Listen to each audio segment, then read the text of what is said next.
এখান থেকে সেখানে। ঢাকা মহানগর গোয়েন্দা কার্যালয়ে দীর্ঘক্ষণ আলোচনার পর সাংবাদিকদের সাথে কথা বলেন তিনি। একটা সমন্বিত কর্মপদ্ধতির মাধ্যমে তারা কাজ করছে, যেটা আমরা এখনই ডিবি অফিস থেকে জানতে পারলাম যে সবকটা আইন শৃঙ্খলা রক্ষাকারী বাহিনী এবং ইন্টেলিজেন্স ডিপার্টমেন্টকে একসাথে কাজ করবার জন্য ঢাকা এবং নারায়ণগঞ্জের একটা নির্দেশ দিয়ে দেওয়া হয়েছে সর্বোচ্চ পর্যায় থেকে।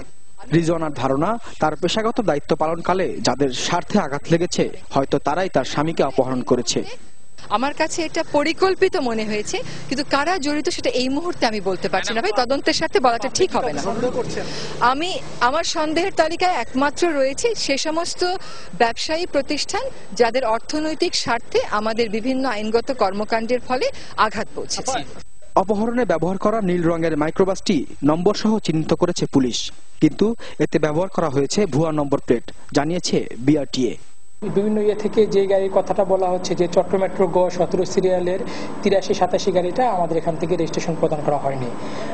আমাদের এখান থেকে সর্বশেষ রেজিস্ট্রেশন প্রদান করা হয়েছে 12 সিরিয়ালের, আর আপনারা গাড়ির যেটা কথা বলছেন সেটা হলো 17 সিরিয়াল। তবে শিগগিরই ঘটনার কুলকিনারা করার আশ্বাস স্বরাষ্ট্র প্রতিমন্ত্রীর। গোয়েন্দা সংস্থা, পুলিশ, র্যাব যৌথভাবে এরা যে অপারেশনটা করছে,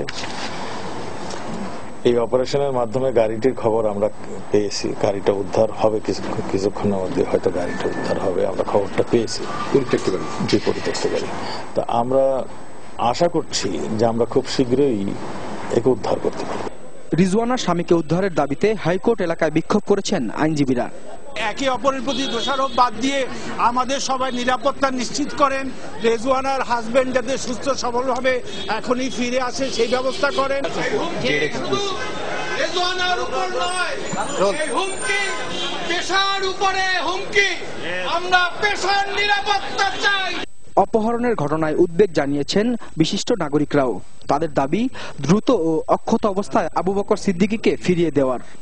তাদের দক্ষতার প্রতি আমাদের যথেষ্ট আস্থা রয়েছে। এর আগে আমরা অনেকগুলি চাঞ্চল্যকর ঘটনার রহস্য উদ্ঘাটন করতে তাদেরকে দেখেছি। যখন আমরা বিচারহীনতার সংস্কৃতিকে প্রশ্রয় দিতে থাকি, তখন কিন্তু সেটার ভুক্তভোগী আমরা প্রত্যেকে কোনো না কোনো ভাবে হতে বাধ্য। সুশীল সমাজের সংবাদ সম্মেলনে যোগ দিয়ে রিজওয়ানা বলেন, 2-1টি নম্বর থেকে উটকো কিছু ফোন এসেছে, তবে তদন্তের স্বার্থে এখনই সব বলা যাচ্ছে না। অপরিচিত কিছু সোর্স থেকে কিছু ফোন আসছে, যারা নানানভাবে আমাকে তথ্য দেওয়ার চেষ্টা করছে। তদন্তের সাথে সেগুলো তথ্য এই মুহূর্তে আপনাদেরকে আমি বলবো না, যেখানে জানিয়ে দিয়েছি। তবে আমার কাছে কেউ চাঁদাবাজি চেয়ে বা অপহরণ করেছে এরকম তথ্য দিয়ে কোনো ফোন করেনি। গার্মেন্ট ব্যবসায়ী আবু বকর সিদ্দিকীকে অপহরণের প্রতিবাদে বিক্ষোভ করেছেন নারায়ণগঞ্জের পোশাক শ্রমিকরা। রাশেদ নিজাম, চ্যানেল 24, ঢাকা। এদিকে বৃহস্পতিবার রাত 10:30টার দিকে রিজওয়ানা হাসানের বাসায় গিয়ে তার সাথে দেখা করেন অপহরণের ঘটনায় গঠিত তদন্ত কমিটির প্রধান ডিএমপির অতিরিক্ত কমিশনার শেখ মারুফ হাসান। এ সময় গোয়েন্দা বিভাগের যুগ্ম কমিশনার মনিরুল ইসলাম সাংবাদিকদের জানান, তার স্বামীকে উদ্ধারের সর্বোচ্চ চেষ্টা চলছে। তদন্তকারী কর্মকর্তাকে অ্যাসিস্ট করার জন্য, তাকে গাইডলাইন দেওয়ার জন্য মূলত পুলিশ হেডকোয়ার্টার্সের নির্দেশে বা পুলিশ হেডকোয়ার্টার্স কর্তৃক মূলত পুলিশের যে বিভিন্ন ইউনিটগুলো রয়েছে, পুলিশের গোয়েন্দা ইউনিট, তারপর ইউনিফর্ম পুলিশ, নারায়ণগঞ্জ জেলা পুলিশ, ঢাকা মেট্রোপলিটন পুলিশ, আমাদের র্যাপিড অ্যাকশন ব্যাটালিয়ন, সবার সমন্বয়ে সমন্বিতভাবে বিষয়টা দ্রুততম সময়ের মধ্যে যে অপহৃত জনাব সিদ্দিক আবু বকর তাকে খুঁজে বের করার কাজটা দায়িত্ব হিসাবেই আমাদের এই কমিটি গঠন হয়েছে। দেশে যে আইনের শাসন নেই, রিজওয়ানার স্বামী আবু বকর সিদ্দিক অপহরণে তা আবারও প্রমাণ হলো, এমন মন্তব্য করেছেন বিএনপির ভারপ্রাপ্ত মহাসচিব মির্জা ফখরুল ইসলাম আলমগীর।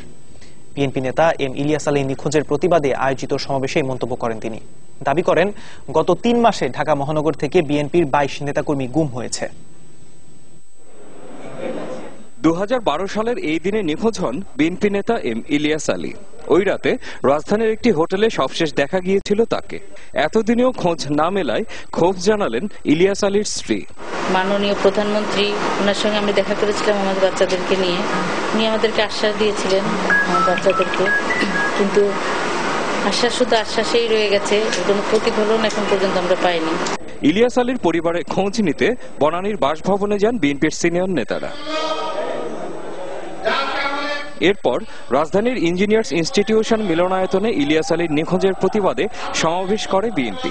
ভারপ্রাপ্ত মহাসচিব মির্জা ফখরুল ইসলাম আলমগীর বলেন, আওয়ামী লীগ ক্ষমতায় এলেই দেশে শুরু হয় গুম খুন। দেশে যে আইনের শাসন নেই, রেজওয়ানার স্বামী আবু বকর সিদ্দিক অপহরণে তা আবারও প্রমাণ হলো।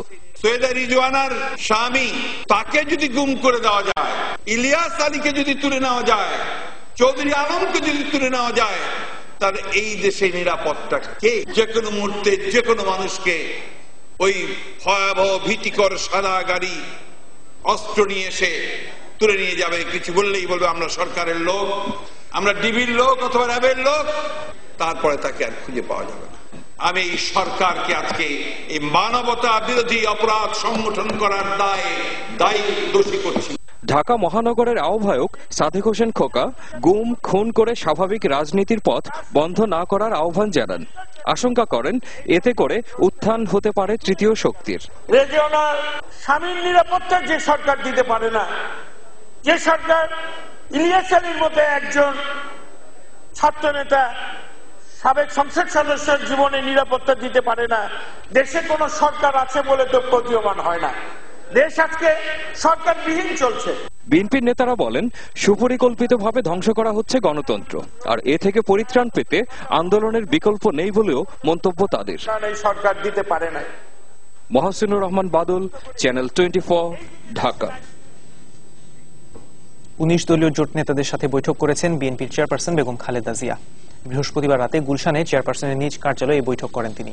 19 দলীয় জোট গঠনের পর প্রথমবারের মতো জোটের নেতাদের সাথে বৈঠক করলেন বিএনপি চেয়ারপারসন। চলমান রাজনৈতিক পরিস্থিতি, জোটগতভাবে ভবিষ্যৎ কর্মসূচি নির্ধারণ সহ বিভিন্ন রাজনৈতিক বিষয় নিয়ে আলোচনা হয় বৈঠকে। এতে বিএনপির ভারপ্রাপ্ত মহাসচিব মির্জা ফখরুল ইসলাম আলমগীর সহ কয়েকজন সিনিয়র নেতাও উপস্থিত ছিলেন। এর আগে বিএনপি চেয়ারপারসন বেগম খালেদা জিয়ার সাথে বৈঠক করেন বাংলাদেশে নিযুক্ত জাপানের রাষ্ট্রদূত শিরো সাদোশিমা। বৃহস্পতিবার রাতে বিএনপির চেয়ারপারসনের গুলশান কার্যালয়ে বৈঠক অনুষ্ঠিত হয়। বৈঠকে দেশের বর্তমান রাজনৈতিক পরিস্থিতি নিয়ে আলোচনা হয়। আলোচনায় দুই দেশের নানা স্বার্থ সংশ্লিষ্ট বিষয় উঠে আসে। বেগম খালেদা জিয়া জাপানকে বাংলাদেশের দীর্ঘদিনের পরীক্ষিত বন্ধু বলেও আখ্যায়িত করেন। এ সময় বিএনপির ভবিষ্যৎ কর্মপরিকল্পনা বিষয়ে জাপানের রাষ্ট্রদূত জানতে চান।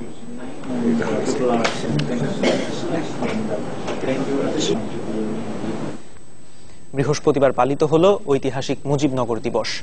1971-এর এই দিনে মেহেরপুরের মুজিবনগরে শপথ নেন গণপ্রজাতন্ত্রী বাংলাদেশের প্রথম সরকার। নানা আয়োজনে পালন করা হয় দিবসটি। বৃহস্পতিবার সকালে ধানমন্ডির 32 নম্বরে বঙ্গবন্ধুর প্রতিকৃতিতে ফুল দিয়ে শ্রদ্ধা জানান প্রধানমন্ত্রী শেখ হাসিনা। পরে সংসদ উপনেতা সৈয়দা সাজেদা চৌধুরী দেশের ইতিহাসকে সমুন্নত রাখতে আগামী প্রজন্মকে এগিয়ে আসার আহ্বান জানান। ভোরের আলো ফোটার সাথে সাথে প্রধানমন্ত্রী শেখ হাসিনা ঐতিহাসিক মুজিবনগর সরকার দিবস উপলক্ষে ধানমন্ডি 32 নম্বরে জাতির জনক বঙ্গবন্ধু শেখ মুজিবুর রহমানের প্রতিকৃতিতে ফুল দিয়ে শ্রদ্ধা জানান। নীরবে দাঁড়িয়ে থাকেন কিছু সময়। এরপর আওয়ামী লীগের পক্ষ থেকেও শ্রদ্ধা জানান তিনি। এমন দিনে স্মৃতিচারণায় দলের সভাপতি মণ্ডলীর সদস্য ও সংসদ উপনেতা সৈয়দা সাজেদা চৌধুরী বলেন, স্বাধীনতার সময় যেসব দল বা ব্যক্তির জন্মই হয়নি তারাই এখন ইতিহাস বিকৃতির চেষ্টা করছে। এই অপচেষ্টা ঠেকাতে নতুন প্রজন্মের প্রতি আহ্বান জানান তিনি। বিএনপি তো তখন সৃষ্টি হয়নি, জিয়াউর রহমান তো আমাদেরকে স্লেভ দিয়েছেন, অতএব ইতিহাসকে তারাই বিকৃত করেছেন।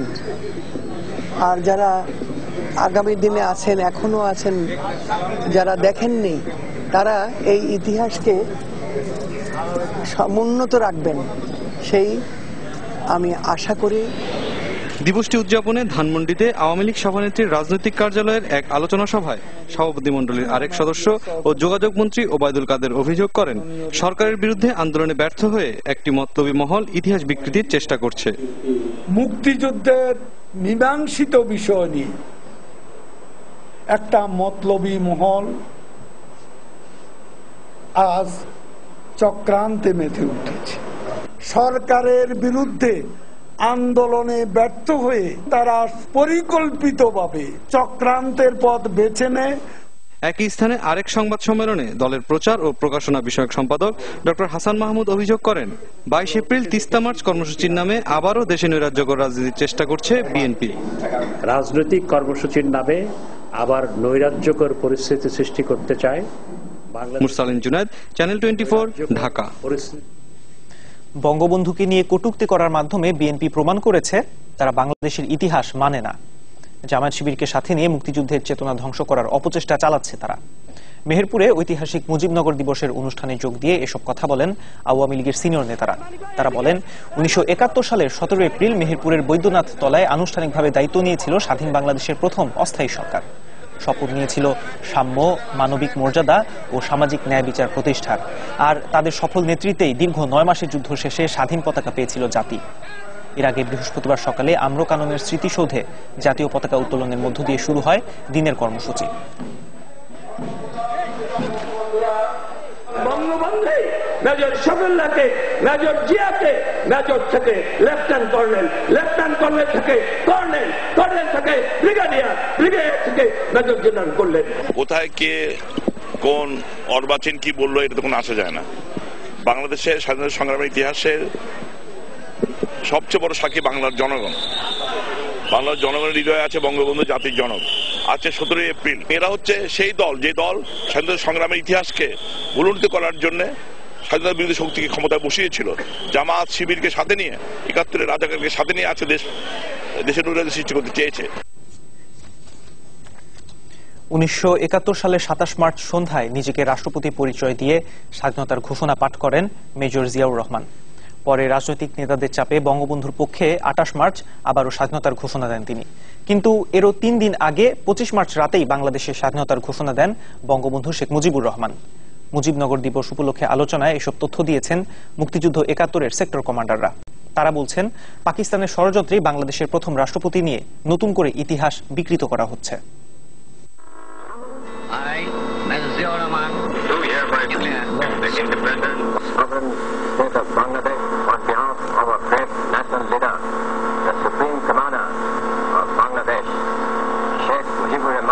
বিষয়টি শুধুই এরকম হলে মুক্তিযুদ্ধের ইতিহাস নিয়ে অনেক বিতর্কই হয়তো শেষ হয়ে যেত। 1971-এ রাজনৈতিক নেতাদের অনুরোধে যখন স্বাধীনতার ঘোষণা দেওয়ার সুযোগ পান মেজর জিয়া, তখন প্রথমে নিজেকেই রাষ্ট্রপতি দাবি করেন তিনি। মুজিবনগর সরকার নিয়ে সেক্টর কমান্ডার ফোরামের আলোচনায় এই তথ্য তুলে ধরেন বীর মুক্তিযোদ্ধা KM শফিউল্লাহ। 27 তারিখে সন্ধ্যা 7:30টায় ওইখানে ভাষণটা সে নিজেই লিখে পড়ছে। ওইখানে নিজেকে সে রাষ্ট্রপতি হিসেবে ডিক্লেয়ার করেছিল। ঠিক কোন কারণে জিয়া প্রথমে নিজেকে রাষ্ট্রপতি ঘোষণা করেছিলেন সে বিষয়টি হয়তো এখন বলতে পারবেন না কেউ। তবে শফিউল্লাহর ধারণা স্বাধীনতাকামী জনগণকে উদ্বুদ্ধ করতেই এমনটা করেছিলেন মেজর জিয়া। অবশ্য পরবর্তীতে প্রথম ঘোষণা থেকে সরে আসেন জিয়াউর রহমান।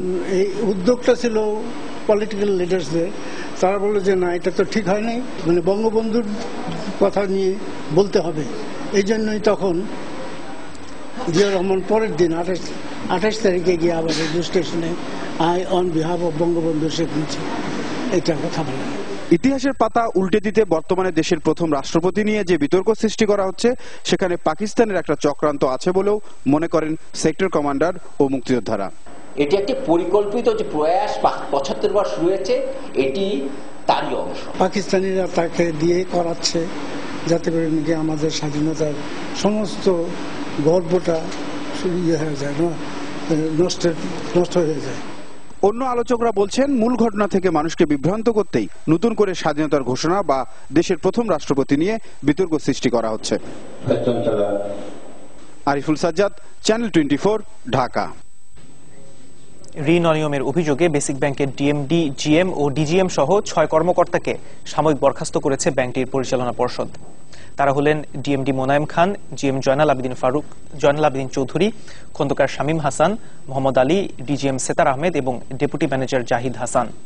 গত মঙ্গলবার ব্যাংকের পরিচালনা পর্ষদের সভার সিদ্ধান্ত অনুযায়ী বৃহস্পতিবার তাদের সাময়িক বরখাস্ত করা হয়। ডিএমডি মোনায়েম খানকে 3 মাস আগে রাজশাহীতে বদলি করা হলেও তিনি ঢাকাতেই অফিস করতেন। গত বেশ কিছুদিন ধরে ব্যাংকটির বিভিন্ন শাখায় ঋণ জালিয়াতি ও অনিয়মের খবর বিভিন্ন গণমাধ্যমে প্রকাশিত হয়। এসব ঘটনায় কারো বিরুদ্ধে ব্যবস্থা না নেয়ায় এ বিষয়ে ব্যাংকটির ব্যবস্থাপনা পরিচালক ফখরুল ইসলামের কাছে কারণ জানতে চেয়ে চিঠি দেয়